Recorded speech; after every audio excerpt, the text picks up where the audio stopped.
Good morning students, 6th class. Welcome again to your science class. And students, we are still reading about your 12th chapter in science beta, which is electricity and circuits. And in this chapter many topics we have already learnt, like electricity, electric circuit, formation of electric circuit, and electric switch, etc.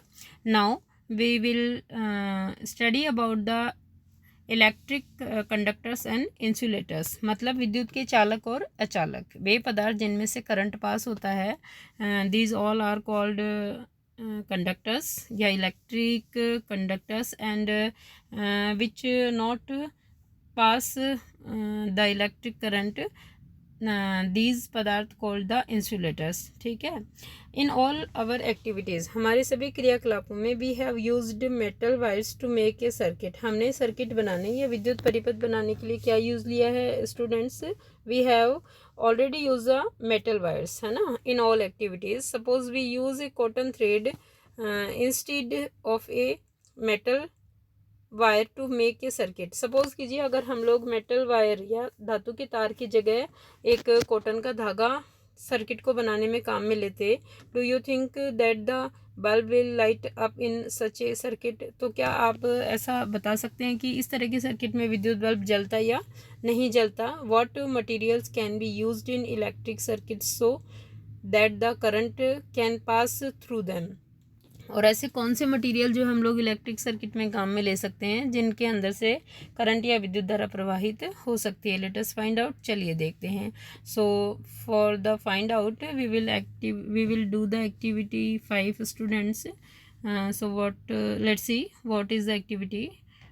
अब देखिए, disconnected the switch from the electric circuit you used for activity 4। आपने activity 4 में electricity जो circuit बनाया था, electric circuit, उससे आपको electric switch को रिमूव कर देना है, यानी हटा देना है। This would leave you with 2 free ends of wire as shown in figure 12.12 A. और अब ऐसा करने से आपको चित्र 12.12 ए में दिखाए अनुसार धातु के तार के 2 स्वतंत्र सिरे, क्योंकि हमने क्या किया है, यहाँ से इलेक्ट्रिक स्विच को रिमूव कर दिया है, इससे ये दोनों एंड जो है वो फ्री हो गए हैं जहाँ पे इलेक्ट्रिक स्विच जुड़ा था, प्राप्त होंगे।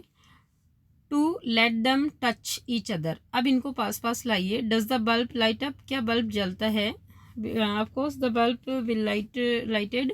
You can now use this arrangement to test whether any given material allows current to pass through it or not। अब आप जो है वो इस युक्ति को विभिन्न पदार्थों के परीक्षण के उपयोग में ला सकते हैं कि उनके अंदर से करंट प्रवाहित होता है या नहीं होता है। ठीक है। Collect samples of different types of materials such as coins, cork, rubber, glass, keys, pens, ठीक है, plastic scales, wooden blocks, aluminium foil, candle और swing needle, thermocol, paper and pencil lead. आपको ये मटेरियल इकट्ठे करने सारे, and one by one bring the free ends of the wires of your tester in connected with 2 ends of the samples you have collected.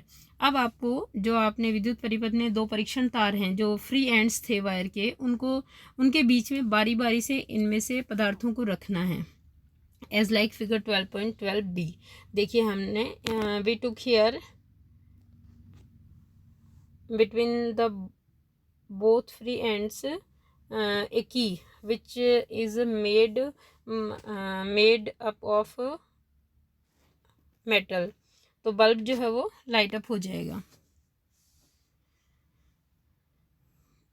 Make sure that the 2 wires do not touch each other. अब sure कर लीजिए आप कि ऐसा करते समय दोनों wire आपस में टच नहीं होना चाहिए। While you are doing so does the bulb glow in each case, जब आप ऐसा कर रहे हैं तो क्या प्रत्येक वस्तु को रखने पर जो है वो बल्ब जो है वो जलता है? Make a table in your notebook. आप अपनी नोटबुक में जो है वो आप एक टेबल बनाइए सिमिलर टू टेबल 12.1 की तरह, which is given below, and record your observation. और अपने ऑब्जर्वेशंस को क्या कीजिए, रिकॉर्ड कीजिए। टेबल 12.1 कंडक्टर्स एंड इंसुलेटर्स हम लोग देखेंगे। ये देखिए, first column object use in place of the switch. आपने स्विच की जगह पर कौन सा ऑब्जेक्ट काम में लिया उसका नाम लिखना है। मटेरियल इज मेड ऑफ, और वो वस्तु जो आपने वहाँ रखी है वो किस मटेरियल से बनी है ये लिखना है। बल्ब ग्लोज यस और नो, और बल्ब जलता है या नहीं, इसका आंसर आपको यस और नो में देना है। ठीक है सर। ऑल इन फर्स्ट की, तो की आपको पता है की मेड अप ऑफ मेटल, तो मेटल तो बल्ब ग्लो करेगा यस। अब eraser rubber no, bulb glow नहीं करेगा because eraser is an insulators. और स्केल जो प्लास्टिक की बनी है बल्ब ग्लो करेगा नो। मैचस्टिक वुड की बनी है नो। Glass bangle no. और आयरन नेल मेटल की बनी है यस, बल्ब जो है वो ग्लो करेगा। व्हाट डू यू फाइंड, आपने क्या देखा, the bulb does not glow when the free ends of the wire are in contact with some of the materials you have tested.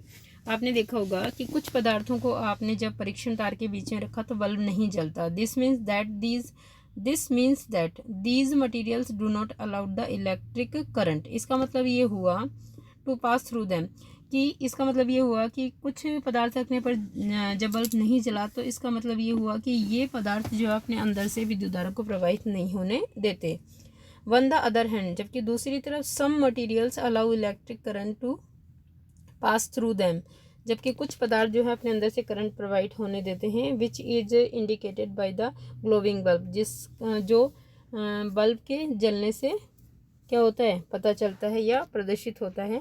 Materials which allow electric current to pass through them are conductors, ऐसे पदार्थ जो अपने अंदर से विद्युत धारा को प्रवाहित होने देते हैं। विच आर कॉल्ड कंडक्टर्स, उनको हम लोग विद्युत धारा की कंडक्टर्स ऑफ इलेक्ट्रिसिटी, विद्युत धारा के चालक कहते हैं। तो यहाँ से you will do the definition of conductors और conductors of electricity in your notebook from here. Now second definition of insulators. Insulators do not allow electricity current to pass through them. Insulator वे पदार्थ हैं, अचालक पदार्थ हैं जो अपने अंदर से करंट को प्रवाहित नहीं होने देते या विद्युत को प्रवाहित नहीं होने देते। With the help of table 12.1, अब सारणी 12.1 की मदद से name the materials that are conductors of electricity and also those which are insulators. आपको ऐसे पदार्थों के नाम लिखने हैं जो अचालक हैं और ऐसे पदार्थों के नाम लिखने हैं जो चालक हैं। नाउ देखिए कंडक्टर्स, तो 3 नेम आपको यहाँ से लिखने हैं टेबल 12.1 से, और इंसुलेटर्स 3 नेम आपको इंसुलेटर्स के लिखने हैं टेबल 12.1 से। व्हाट डू यू कंक्लूड, आप किस नतीजे पर पहुँचे। Which materials are conductors and which are insulators, कौन से पदार्थ चालक हैं और कौन से सुचालक हैं। Recall the object that we grouped as through having luster in chapter 4। Chapter 4 में हमने चमक के आधार पर जिन पदार्थों को पृथक किया था उनको याद कीजिए। आर दे द कंडक्टर्स, क्या वे चालक थे। It now seems easy to understand why copper, aluminium and other metals are used for making wires. अब ये आसानी से पता चलता है या समझ में आ गया है कि जो मेटल्स हैं लाइक जैसे तांबा, एल्युमिनियम एंड अदर, वो क्यों जो है वो विद्युत के वायर बनाने के काम में लिया जाता है। Let us recall activity 4। चलिए एक्टिविटी 4 को याद कीजिए। In which we made an electric circuit with a switch, figure 12.9, when the switch was in the open position. Activity 4 को याद कीजिए। जब हमने एक विद्युत परिपथ बनाया था जिसमें जो है एक ओपन स्विच लगा था, जब उसका स्विच ओपन था। When the switch was in the open position, जब बटन जो था वो खुला था। Were the 2 drawing pins not connected with each other through the thermocol sheet, तब क्या दोनों जो ड्राइंग पिन हैं, जब स्विच खुला था तब क्या दोनों ड्राइंग पिन थर्माकोल के द्वारा एक दूसरे से जुड़ी हुई नहीं थी। But thermocol you may have found is an insulator, लेकिन आप जानते हैं थर्माकोल जो है एक विद्युत का कुचालक है। What about the air between the gap, तो फिर जो हवा थी दोनों पिनों के बीच में उसके बारे में क्या।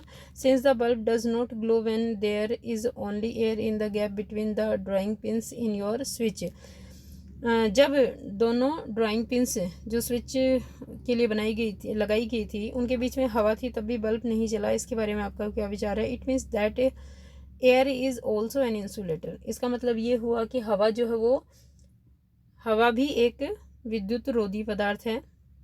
Conductors and insulators are equally important for us, conductors और इंसुलेटर्स जो है वो इक्वली इम्पोर्टेंट है हमारे लिए। बराबर ही महत्वता है इनकी। Switches, electrical plugs and sockets are made of conductors. आपको पता है स्विच है, इलेक्ट्रिक प्लग वगैरह हैं, सॉकेट्स वगैरह हैं, किससे बनते हैं? विद्युत के चालक पदार्थों से, कंडक्टर्स से। ऑन द अदर हैंड, जबकि दूसरी तरफ rubber and plastic are used for covering electrical wire. जबकि आपको पता है कि रबर और जो है प्लास्टिक है वो इलेक्ट्रिक वायर को कवर करने के लिए उपयोग में आता है। Plug tops, switches and other parts of electrical appliances which people might touch. ताकि ये जो प्लग हैं, प्लग के टॉप्स हैं, स्विच हैं और अदर पार्ट जो हैं वो इनको मनुष्य जब छूता है तो उसको करंट ना लगे। Question, your body is a conductor of electricity. आपका जो शरीर है वो इलेक्ट्रिसिटी का कंडक्टर है। देयरफॉर इसीलिए be careful when you handle an electric appliances. तो आप जो है किसी भी विद्युत उपकरण को छूते वक्त बहुत सावधानी रखिए। Okay students, here is your chapter is complete and in your next video we will do the question answer of this chapter. Now you will do the definition of insulators and conductors and activity 5 in your notebook, and table 12.1 is also will do in your copy. Okay students.